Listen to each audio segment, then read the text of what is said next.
Em outubro de 2020, eu diria sim, meu ministério é forte. Se você me perguntasse em março de 2022, eu iria dizer, meu ministério é fraco. Nós vamos completar 18 anos.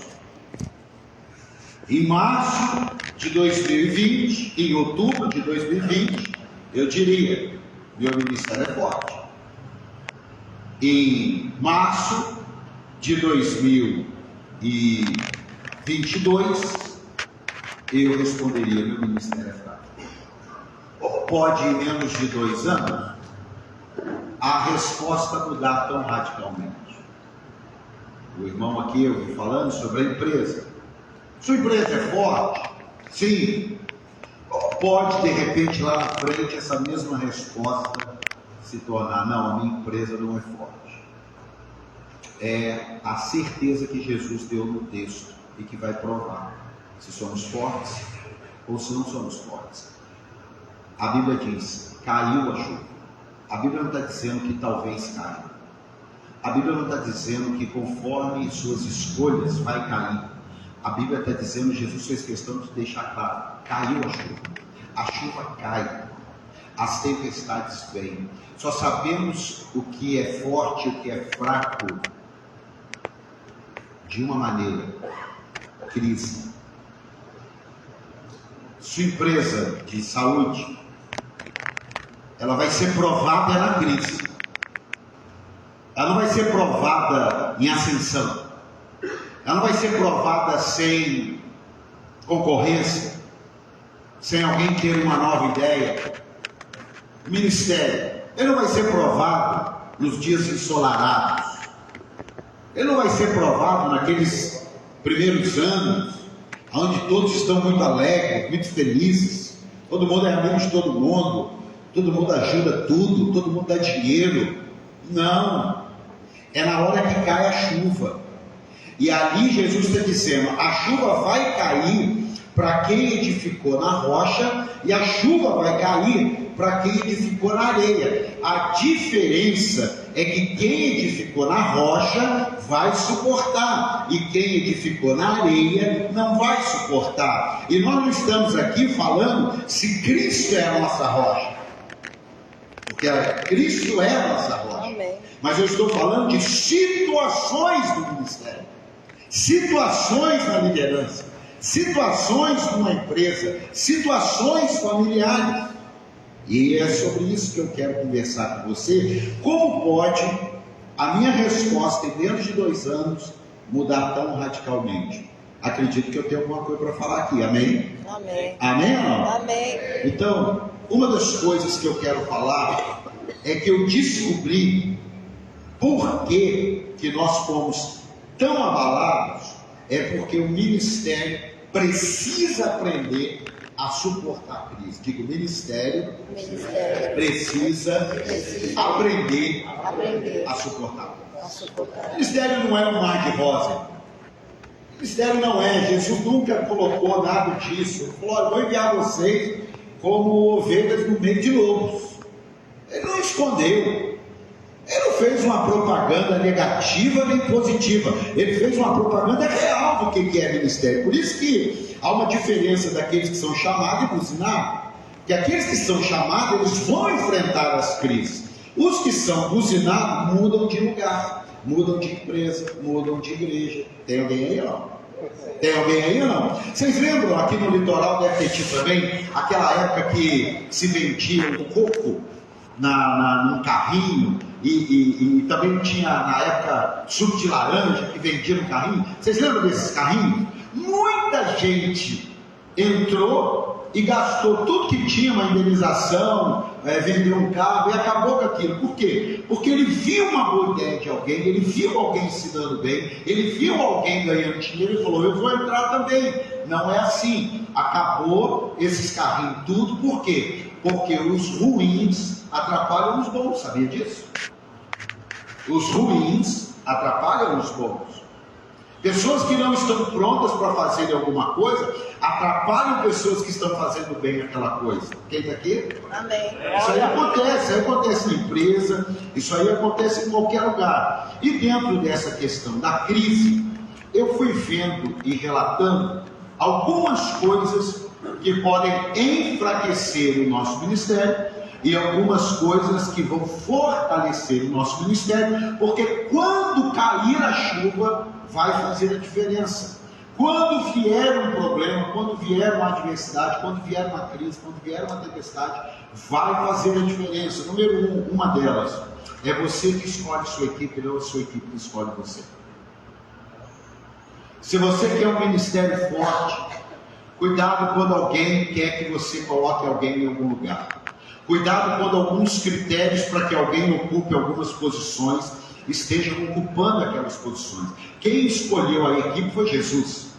Não foram as pessoas que escolheram Jesus. Foi Jesus que escolheu as pessoas. Não pegou ninguém na igreja, mas foi Jesus que escolheu. E ele escolheu dizendo: farei de vocês, é nossa obrigação fazermos daquele que estamos escolhendo o que queremos que ele faça na onde estamos liderando. Tem alguém aqui ou não? Glória a Deus. Se você deixa qualquer um fazer o que quer, porque você é um líder gente boa, eu estou com dó de você. Se você é um gerente, é um supervisor, é um dono de uma empresa que deixa qualquer um fazer o que quer, porque você é gente boa, eu estou com dó de você. Por quê? Porque uma igreja forte, uma empresa forte, uma família forte, você decide quem vai fazer e você ensina aquele que vai fazer. Tem alguém para dar um amém aqui, ó? Por isso que muitos desleais e ingratos só são revelados nessa hora. Na hora da mudança, na hora do treinamento. Nós começamos uma campanha de oração e treinamento. Na terceira semana, pessoas assim, muito influentes, não conseguiram mais fluir. Por quê? Porque foram expostos. Irmãos, deixa eu falar uma coisa para você. Aguenta firme, eu vou falar coisas que você vai concordar, eu vou falar coisas que você não vai concordar. Eu vou falar coisas que você gosta e eu vou falar coisas que você não gosta. Mas no meio de pastores, nós não precisamos ensinar Bíblia, porque Bíblia você sabe. Nós precisamos compartilhar experiências, porque daí um acrescenta na vida do outro. Quem está aqui? Amém. Não, diminuiu, amém. Quem está aqui? Amém. Quem está aqui? Amém. Se você, eu perguntei para o pastor Fábio, essa mensagem vai ficar gravada. Eu, se fosse você, eu enviaria para a sua liderança, porque vai ajudá-lo muito. Segundo, confronte sem medo aqueles que tentarem atrapalhar a sua missão. Sem medo. Mas ele começou comigo. Não importa. Judas começou com Jesus. Não importa. A gente às vezes tem conceitos na alma da gente maltratadas, e aí levamos aquilo para o ministério e perdemos o foco da missão. Quando Pedro foi confrontar Jesus para atrapalhar a missão dele, Jesus disse para ele: você está endemoniado, Pedro. Eu já não estou aguentando orar por você mais. E você não muda. Pedro disse o que para ele? O senhor não vai morrer não. Chamou ele num canto: vem cá, que papo é isso que o senhor vai morrer? O senhor tem que parar de falar esses negócios. O senhor está desanimando a equipe. O senhor está falando coisas que não deve. O pessoal depois fica preocupado. E Jesus disse para ele: Pedro, Satanás vira e mexe está pedindo você. Vira e mexe eu tenho orado por você. Vira e mexe eu tenho desafiado o inferno por causa de você. Irmãos, quando nós não confrontamos aqueles que tentam atrapalhar nossa missão, pode ser até uma pessoa que ama. A Bíblia conta a história de uma mãe que ama e estava atrapalhando o plano. Jesus, dá para você pôr meus filhos, um do lado direito e um do lado esquerdo? É mãe. O que Jesus disse para ela? Se eles beberem do meu cálice, e esse mesmo não sou eu que decido isso. Às vezes a gente, por causa de um problema na alma da gente, fala: claro, eu vou dar um jeitinho sim. Irmão, nós não fomos chamados para dar jeitinho. Nós não fomos chamados para ser o gente boa da história. Um líder bom, ele não consegue ser gente boa. Se você é gente boa, você não é um bom líder. Porque líder bom às vezes desagrada. E gente boa faz de tudo para não desagradar. Então ele acaba sendo falso. Ele acaba comprometendo a missão. Ele acaba comprometendo aquilo que Deus chamou para fazer. Por quê? Porque nós temos a ideia que pastor é gente boa. Pastor é a profissão, falam que está entre as 5 mais estressantes. que é aqueles que dirigem pouso e decolagem de avião, e aí tem mais outro lá. Não, é estressante demais, porque as pessoas esperam da gente um suprir, cabe só a Jesus. É um suprir pleno. Não, tem hora que eu desagrado até a minha esposa, que trabalha conosco no ministério. Por quê? Porque a nossa posição é complexa. E se nós não treinarmos as pessoas a estarem do nosso lado, elas vão estar sendo treinadas a sempre ter um pastor gente boa.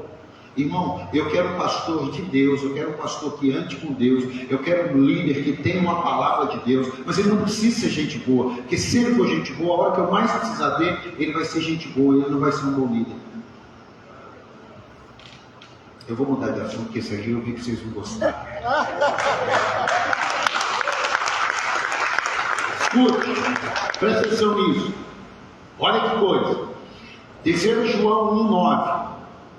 Talvez você não prestou atenção nesse caso.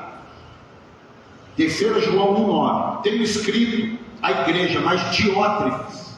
Alguém conhece algum Diótrefes? Conhece sim, só que às vezes a nossa igreja chama João, chama Pedro, chama Marcos. Olha qual que é o Diótrefes. Procura ter entre eles o primado, a primazia. Não nos recebe, pelo que se eu for trazer à memória as obras que ele faz, proferindo contra nós palavras maliciosas. É que não é Diótrefes que ele chama. Pode chamar Paulo, pode chamar Maria, pode chamar José. Você está aqui ou não? Proferindo palavras maliciosas, e não contente com isto, não recebe os irmãos e impede os que querem recebê-lo e os lança fora da igreja. Amado, não sigas o mal, mas o bem. Quem faz o bem é de Deus, mas quem faz mal não tem visto a Deus. Você já reparou como é que a gente tem tendência de tentar dar um bom olhar, ao invés de darmos um olhar de fato que deveríamos dar? Pessoas que não estão cumprindo com o que se deve, e a gente fica, mas é complicado mexer com fulano, é complicado mexer com Beltrano, é complicado isso, é complicado aquilo, e a igreja vai ficando um lugar de complicados, porque nós, o líder que deveríamos fazer as mudanças, não fazemos.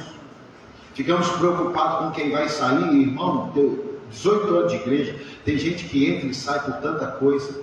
Tem gente que já saiu da igreja porque eu uso gel.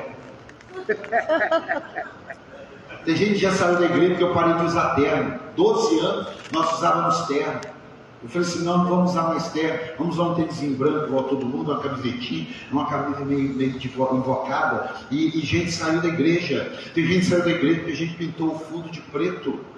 Tem gente que saiu da igreja porque nós mudamos cadeira. Porque igreja boa é igreja de banco, igreja de cadeira não é. Ô meu irmão, eu estou falando sério. Se nós não abrirmos os nossos olhos para a missão que temos que cumprir, nós vamos viver dando desculpa, nós vamos viver cheio de gente complicada, as pessoas complicadas a gente ora, a gente abençoa, mas na nossa equipe, na realização não dá. Ninguém quer um soldado que não sabe atirar, ninguém quer um sniper ruim de mira. E na igreja também não dá. Uma coisa são ovelhas, diga ovelhas. Outra coisa são aqueles que servem, irmão. Irmão, a gente não coloca alguém para servir, para ser tratado. A gente coloca alguém para servir porque ele foi tratado. E se a gente coloca alguém para tratar enquanto ele está servindo, não só ele morre, como ele mata um monte de gente do lado dele, porque ele não está pronto. Irmão, uma coisa, você já viu aquelas pessoas que dizem assim, se eu não trabalhar na igreja, eu desvio. Quem já viu pessoas dizer isso? Irmão, essa é a pior pessoa para trabalhar. Ela é a mais complicada na alma, porque Jesus não nos chamou para servir, Jesus chamou para nós o adorarmos, a vivermos uma vida que glorifique a Ele, e é claro que vamos precisar servir. Você já viu aquele pessoal que chega e fala assim, eu estou vindo para cá, mas se eu não trabalhar, eu vou para outra igreja. Irmão, com todo carinho, vai com Deus. Porque não é assim que nós vamos ter uma igreja forte. Com esse conceito, nós vamos ter uma igreja fraca. E nós só vamos descobrir quando cair a chuva. Quem está aqui? Amém. Quem está aqui? Amém. Escute. Número 3 ou 4. Você quer ter um ministério forte? Amém. Quer ter um ministério forte? Amém. Tenha clareza em sua teologia. O que você crê? O que você crê é o que a sua equipe crê. Ah não, porque aqui a gente deixa livre, vai cair. Porque eu não estou falando o que é certo, o que é errado, nem qual é a teologia certa e qual é errada. Eu estou dizendo, você quer ter um iniciado forte, você precisa deixar claro. Se você crê que uma vez salvo para sempre, ensina para todo mundo. Quem não crê assim, Deus abençoe. Se você crê, não, nós temos que perseverar, nós temos que cuidar, nós temos que lutar, pregue para todo mundo. Quem não crê assim, Deus abençoe. Lugares aonde as línguas se multiplicam, a torre cai. Até Deus fez isso para destruir um projeto. Confundiu as línguas. Quem está aqui, diga amém. Amém. Confundiu as línguas. E Satanás não sabe criar nada. Ele copia e cola. Ele foi lá e copiou e colou. Se Deus destruiu um projeto confundindo as línguas, eu destruo a igreja confundindo a teologia dela. Acabou, irmão. Pode ir com força. Eu não creio que tem problema tatuar. Então pregue, ensine. Eu creio que tem problema. Eu tenho Cristo na vida. Eu estou falando que eu não tenho. Amém, amado? Só para você entender. Nós não precisamos.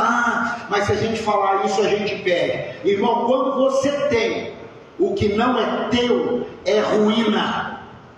A Bíblia diz, Jesus dizendo: as minhas ovelhas ouvem a minha voz e me seguem. Então não tenha crise com a sua identidade, não tenha crise com a sua teologia, porque tem igrejas que crescem com a teologia completamente contrária a igrejas que estão crescendo com outra teologia. Isso é problema de Deus. O problema nosso é termos convicção e clareza naquilo que cremos.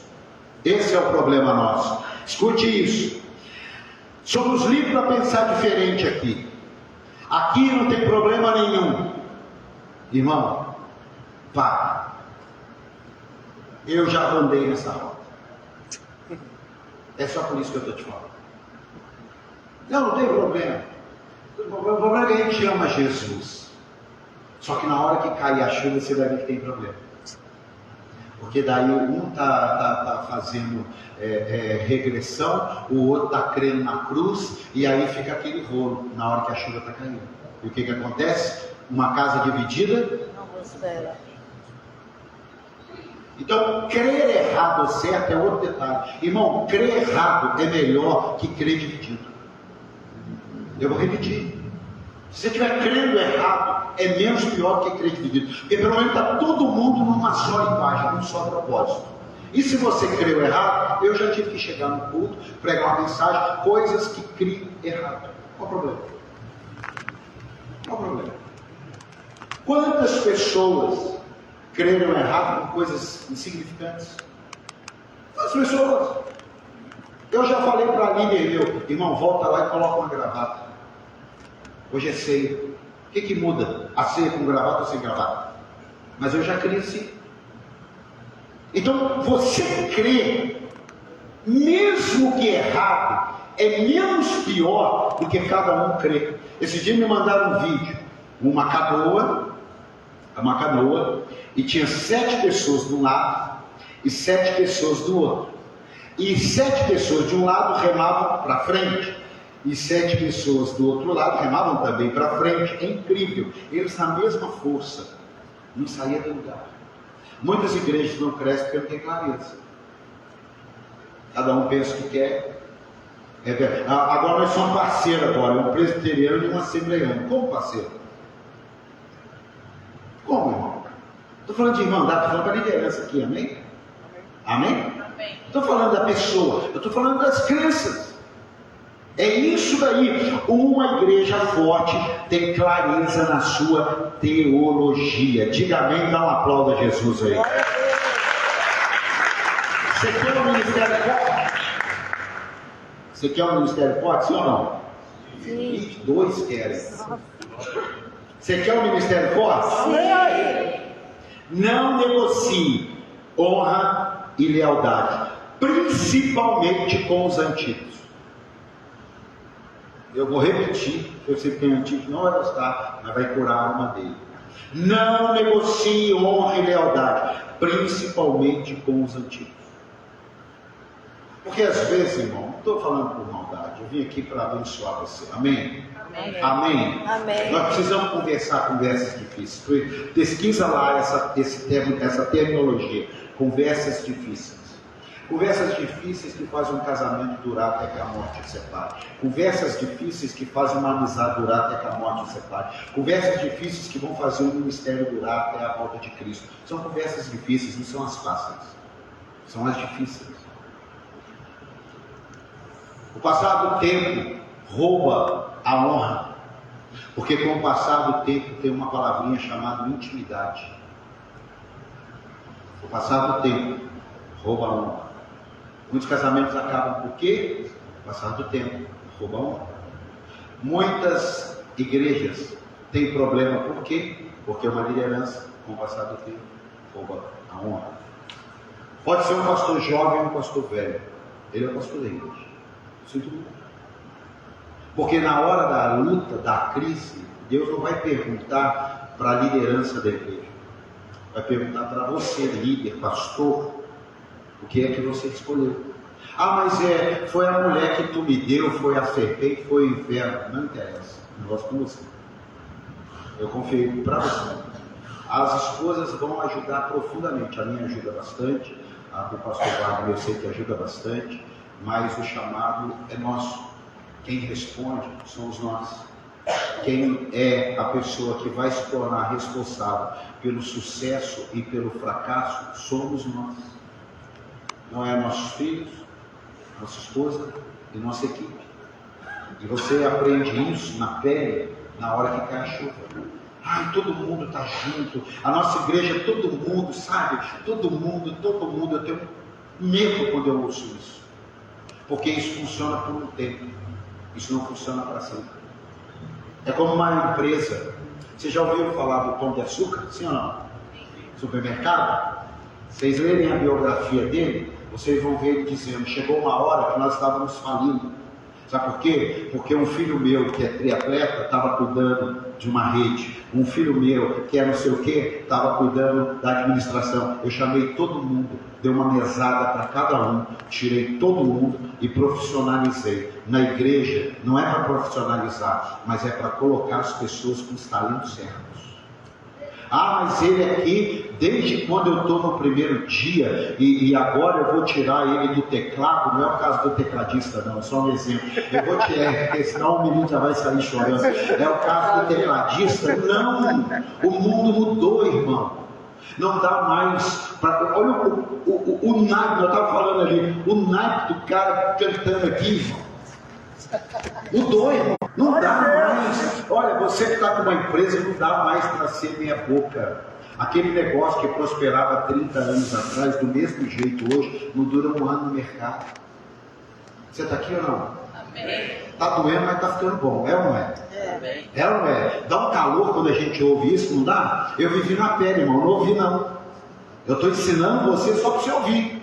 Porque a diferença, Jesus falou, eu posso ouvir a mesma coisa e não praticar. É aí que está a diferença, não é o que eu ouço. Quem já ouviu que tem que ir na academia, diga amém. Quem vai? Quem já ouviu falar, é bom cortar o açúcar, diga amém. Quem corta? Eu comi 2 bolos ali. O problema não é o que eu ouço, irmão. Nem o que eu sei. O problema é o que eu pratico. E é complicado o que eu estou falando aqui para você? Sim. Porque quando eu ouvia isso há 10 anos atrás, eu falava assim: na minha equipe é diferente. Com os meus é diferente. Irmão, o que muda não é o que eu faço, nem o que você faz. Mas as pessoas também decidem. Mas se elas tiverem a chance de ouvir, aprender, serem treinadas, é outro papo. Você já parou para pensar por que Lúcifer caiu do céu e levou um terço? E por que Judas fez o que fez sozinho? O diabo caiu e levou um terço das estrelas. Um terço foi com ele. Judas, ninguém foi com ele. Nunca parou para pensar? Eu também não, mas na hora que caiu a chuva eu pensei. E só tem uma explicação que Deus me deu até hoje. Ele não encontrou margem nos discípulos. Com toda a limitação de Tomé, com toda a limitação de Pedro, com tudo todo mundo tendo deixado na hora da dor da cruz, porque é impossível Judas não ter jogado um H neles. Impossível, porque todo mundo que vai fazer algo ruim tenta arrumar seguidores. É impossível. Mas ele chegou num café, na casa de Marta, no churrasco lá, e ele comentou com alguém. Oferta que tinha dado. Estava pensando, Perfume. será que Jesus não poderia fazer um negócio diferente com os soldados fiéis? A gente podia até pegar uma grana, porque Jesus ia se livrar da traição. Eu acredito que ninguém deu margem para ele. E ele foi sozinho. Irmão, nós não vamos impedir a chuva de cair, mas que cada um que queira fazer isso, vá sozinho. E como quer que a gente faz isso? No mínimo, estando cada vez mais próximos dos mais próximos. Jesus, eu vi um pastor dizendo, olha, eu não sei se isso procede, não fui eu, que a vida que os apóstolos levaram com Jesus 3 anos e meio, no século 21, demoraria entre 15 a 20 anos para andar o mesmo tempo junto. Ou seja, quantas horas você encontra com um pastor seu? Na hora do culto, uma reunião? Eu, numa semana, 4 horas, 5 horas. Jesus andava com 12. Quando ele chegava na casa de alguém, tinha aqueles que celebravam, mas tinha aqueles que falavam, olha o bando de folgado.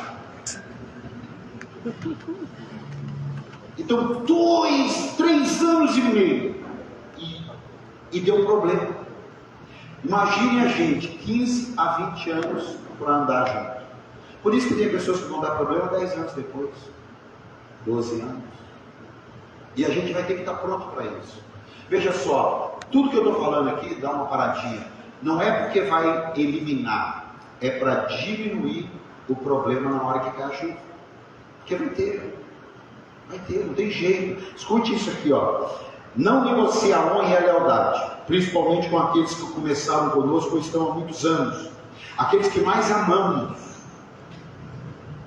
Aqueles que mais amamos. Não negocie. Não negocie. Eu tenho pessoas que me amam. Mas quando eu aprendi essa lição, eu confrontei pessoas que me amam. E a maioria delas me deixou quando foi confrontada. Sabe por quê? As pessoas amam Jesus, mas nem sempre o honram. E Jesus falou, quem me ama é aquele que faz o que eu mando. Caso contrário, não me ama. Está na Bíblia ou não? Vamos pregar para pastor eles. Então não é o que eu falo, eu amo Jesus, eu amo tanto Jesus. Mas não faz. Não interessa. Não interessa. Nós estamos aqui entre líderes, amém? E nós precisamos ouvir essas coisas para nos lembrar. Talvez tenham pessoas que aqui é onde ele já está pensando, tem uma lista com 18 já na cabeça dele. Meu Deus, chegar lá amanhã eu vou resolver isso. Calma. Não é assim. Dá a chance de ensinar. Manda essa mensagem para ele. Não fala não, meu irmão. Manda essa... Às vezes eu quero falar algumas coisas para meus filhos ou para minha esposa e eles mandam um vídeo que eles viram. Seja estratégia. Escute.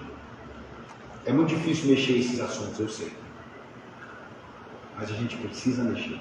É tempo como esse. Isso aqui não é para a gente mexer no domingo à noite. É para a gente mexer em tempo como esse. Escute. Tire pelo menos do seu vocabulário. Fala comigo assim, eu preciso tirar pelo menos. Sabe assim, precisa tratar a situação com fulano. Não, mas é melhor mexer, pelo menos ele é um bom dizimista. Olha, precisamos resolver isso no louvor. Ah, mas pelo menos eles estão disponíveis. Olha, precisamos ver isso no rapaz da mídia, mas pelo menos ele vem. É só teste, viu, irmão? Não tem nada não. Tem que falar, ó. Tire pelo menos. Quando a gente vai colocando pelo menos, A gente já está depreciando o negócio. Quando a gente precisa colocar o pelo menos, é porque a gente já está precisando rever mudanças. Quem daqui? Amém. E aí, uma outra coisa. Você quer ter um ministério forte? Amém. Sim ou não? Amém. Permita que pessoas denunciem seus liderados. Eu não deixava. Eu falava para os meus filhos foram criados, se eles estivessem aqui, eles iam falar, é verdade. Eu falava para os meus filhos assim, eu só confio em vocês 80%. Porque 20% é para proteger vocês. Não, você é pai, a minha filha. Não, você é pai, eu não gosto quando o senhor fala isso. Aí um dia ela mentiu, eu falei, caiu para 70%. É a margem de segurança. Pastor Wagner, nós amamos todos. Esses assuntos eu sei que são complicados. Porque se você não... Olha aqui, pensa comigo. E não estou falando, por isso que eu gosto de falar com o pastor, porque ele pega rápido. Se você mexer nesses assuntos antes da tempestade, as pessoas boas ficam chateadas, as pessoas ruins ficam chateadas, então a gente não fala. Se falar durante, pensa que é indireta. Sim ou não? E se falar depois, está machucado. E aí ninguém fala. Não, irmão. O senhor está curado? O senhor está em que fase? Não interessa. Não importa. Para algumas coisas eu estou tranquilo. Olha como eu sou já. Aqui, eu estou bem calmo. Não importa. O que importa é conhecereis a verdade e a verdade vos libertará. Glória a Deus. Você pode dar um aplauso, Jesus, por isso? Eu coloquei um negócio para minha liderança. Assunto ruim, assunto bom, eu ensino antes, durante. Se tiver acontecendo, já viu, gente, nós estamos precisando tratar sobre compromisso, porque a gente está vivendo um problema seríssimo aí, por falta de compromisso. Irmão, tenha coragem. Ministério pastoral não precisa ter só fé, não. Ontem eu brinquei com o pastor Wagner, quando ele foi me deixar, a gente estava conversando um assunto, eu falei, irmão, fé você tem que ter coragem. Porque fé a gente tem, irmão, mas a gente precisa ter coragem. Jesus, quando ele começou a pregar, ele estava animado, porque tinha 15 mil pessoas ouvindo ele. Por quê? Porque ele estava dando pão e peixe. No outro dia, ele pregou comprometimento. Conforme ele pregava sobre comprometimento, as pessoas iam embora. De 15 mil pessoas, só ficaram 12. Se eu estou pregando aqui e levantar um lado aqui e começar a ir embora, eu já dou um jeito de acabar. O pessoal está indo embora. Jesus, ele viu 15 mil pessoas indo embora e continuou. E quanto mais ia embora, mais fundo ele ia.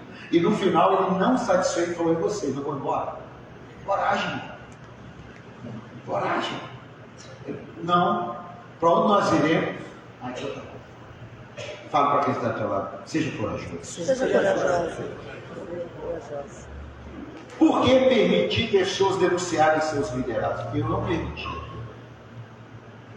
Eu não permiti. E quando veio uma chuva, eu vou falar diante de Cristo isso. E quando veio uma chuva, eu passei um mês atendendo pessoas, contando coisas que elas sabiam. Foi uma média aí de 30, 40 pessoas em um mês. Sabe o que eu ouvia deles? O Senhor falava de um jeito que o Senhor não acreditaria. Então, para que nós iríamos falar? Eu ouvi isso de 30, 40 pessoas, pastor Wagner. Se nós fôssemos falar para o Senhor não acreditaria. Irmão, nós precisamos ter maturidade para ouvir tudo, amém? Amém. Mas nós somos os pastores. Você não pode ser uma pessoa levada. Mas você precisa ter o ouvido aberto a ouvir todas as coisas. Às vezes do seu auxiliar, às vezes de alguém que você ama, averigua, dá uma atenção, separa um tempo de oração, fala para a pessoa, tudo bem, você conversou só comigo, só. Não conversa isso com mais ninguém. Deixa eu separar um tempo para orar. Pede para Deus. Nós não podemos tapar os nossos ouvidos. Sabe por quê, irmão? A gente lida com gente, a gente também não é perfeito. Não é todo mundo que está pronto para falar, eu sei. Mas nós temos que estar pronto para ouvir. Nós somos o último da cadeia alimentar. Depois de nós, irmão, Jesus é que trata para a gente. Está aqui ou não? Está aqui ou não? Então nós precisamos ter esse entendimento. Não permita que você, não se permita não ouvir. Não se permita isso. Pastor, eu queria falar um negócio, estou chateado com o líder de louvor, eu confio nele. Não. Por que você está chateado? Me explica aqui. O que aconteceu? Por que você viveu isso? Tudo bem, eu vou dar uma olhada. Não é viver caça-bruxa, nem amar.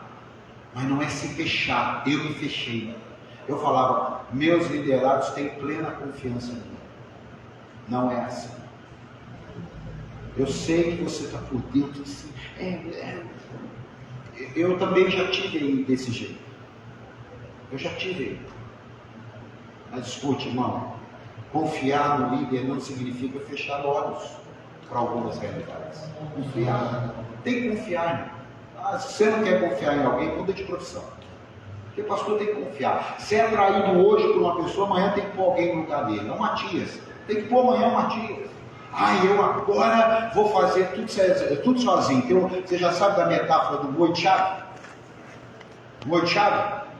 É o pastor que tomou trauma e ele pegou a chave de todo mundo e é só ele que anda. Porque ele parece um cowboy do lado. Assim. É o boi de chave. Ele que abre a igreja, ele que fecha a igreja, ele que vai abrir a sala do cultinho, ele que abre a cantina, ele que liga o som. É porque agora ele está com o trauma do monte de chave. Ninguém vai ter mais chave nessa igreja. Pastor, é comigo. Vai morrer. Dentro daqui? Eu não estou falando nisso. Eu estou só falando. Abra o teu coração e saiba que tem pessoas que são, sim, fofoqueiras, mas tem pessoas que Deus vai usar para dar direcionamento. Lembra quando Ziclag foi atacado? O que aconteceu? Tinha um egípcio caído. Um egípcio caído, do qual atacou a cidade de Ziclag, que levou as mulheres dos homens de Davi. Na hora que foram para matar ele, Davi falou: ei,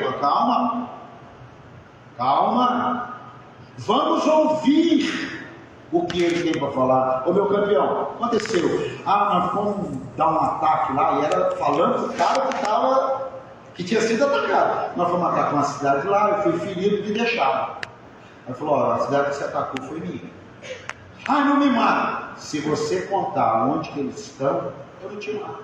Ouviu o próprio inimigo. Irmão, se a gente tem que ouvir às vezes o inimigo para dar uma rota, você acha que não tem que ouvir o irmão? Tem que pensar. Às vezes o inimigo é usado para livrar você do laço que o inimigo está armando. Foi o cara do jeito. Às vezes a gente fecha os ouvidos e Deus está usando o improvável para tratar coisas na nossa vida, mas a gente é tão santo, a gente é tão polido, a gente é tão autossuficiente na nossa liderança, e aí aguenta firme na cadeira que eu sei que vai doer, que a gente acredita que ninguém vai nos trair. E eu falo isso com a boca cheia, porque se você dissesse para mim, há 3 anos atrás, sua equipe pode te trair, ou esses dois podem te trair, eu ia falar: você está na carne. Eu falaria. Então eu não vim te dar informação, eu vim te trazer revelação, e você faz o que quiser com ela. Não é para você sair, pelo amor de Deus, não vai sair daqui caçando bruxa. Nem que eu vi que aquele irmão de olho esquisito para mim. Aí é problema na alma. Eu estou falando de pessoas que de repente você está lembrando, já roubou a honra aquele rapaz, aquela moça já roubou. Uma vez, uma esposa de um pastor, numa reunião, foi assim, de extrema agressividade, desonrosa com a minha esposa. E eu ainda tinha um coração que não era um coração que Deus queria. Porque Deus não pode fazer coisas grandes em corações imaturos. Então Deus precisa forjar. E eu e a minha esposa, com aquele coração, estava nervosa. Até hoje eu conto sobre isso, sabe por quê? porque ali era a hora de eu pegar o pastor e a esposa e dizer assim, gente, eu acho que isso que aconteceu nunca poderia acontecer. A partir de hoje vocês estão desligados. Sabe o que eu e minha esposa fizemos? Eles estão